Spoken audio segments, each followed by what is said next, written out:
California is about to enter the worst drought we've had in years, and a lot of our lakes and reservoirs are at very low levels. This might be the most extreme water situation we've had in the last 20 years at least. In the last several years, we've had massive fires. We had our electrical grid failing during 110-degree heat, while people were supposed to stay home during the lockdowns. We've had a very dry winter, and the warm temperatures are starting earlier this year. We are officially in our dry season, and we are very unlikely to see more rainfall until October. Our water reservoirs are running low.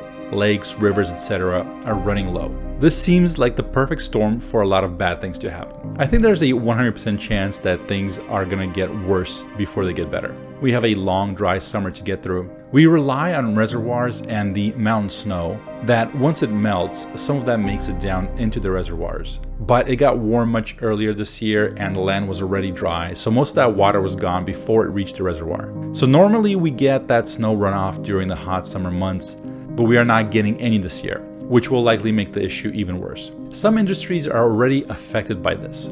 Farmers are having to destroy water-intensive crops in hopes of saving at least some of the other crops that they have. You don't have to look farther than here in Sacramento. In a good year, the water would be all the way up to this levee. But instead, this is what the American River looks like today. We're seeing farmers fighting the government over water that the fish need to survive. So basically there's a fight between farmers that need the water for crops versus the government that is trying to preserve the fish population. We may see violence over water this year. It's already beginning to brew in Oregon near Klamath Falls. There was an armed takeover of a wildlife refuge in Oregon in 2016, so this isn't science fiction. This has happened before, and right now a lot of the landowners are gearing up for war and ready to take on law enforcement if need be. During a drought in 2001, the Federal Bureau of Reclamation initially planned for the first time to fully cut off water for farmers over the summer.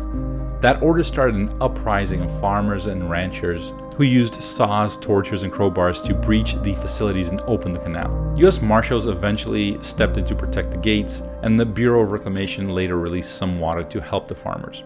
Right now we have Gavin Newsom, the California governor, who is trying to implement some policies to help with this, but he's got a recall election coming up. He's probably a lot more interested in keeping himself in power. He's likely going to pass policies that are going to keep his constituency happy. He really needs all the support he can get right now. Now, people are saying that he doesn't really care about the water shortages and how it's affecting farmers, but I don't think that's true. He owns wineries here in California, so I'm sure this is something that he's concerned about. Now, California grows roughly 2/3 of the fruits and nuts in the US and supplies more than 1/3 of the country's vegetables. So it's likely that we are going to see a massive increase in prices on these items because these supply shocks are just building on top of the inflation and supply shocks that we've had from the 2020 lockdowns. The outlook for massive fires in 2021 is, quote, as bad as it can get. All these conditions are far worse than we've had before, not just as far as the chances for large fires starting, but also for how much we will be able to do about it once they do start. If the water levels are low, people are still going to want to shower and wash their food and flush the toilet. We are likely going to see some crazy events here in California. We have a massive homelessness crisis here. Those people will have a hard time if we have an extra hot summer.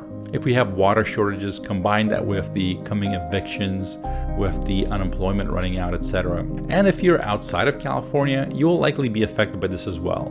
You will see shortages of the agricultural products.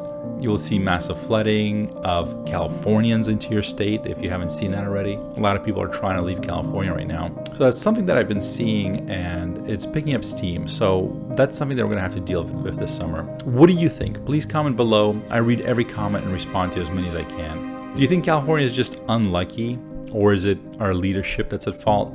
Is it something else? I would love to know. Shoot me a line and consider subscribing. My name is Wes Roth. Thank you for watching.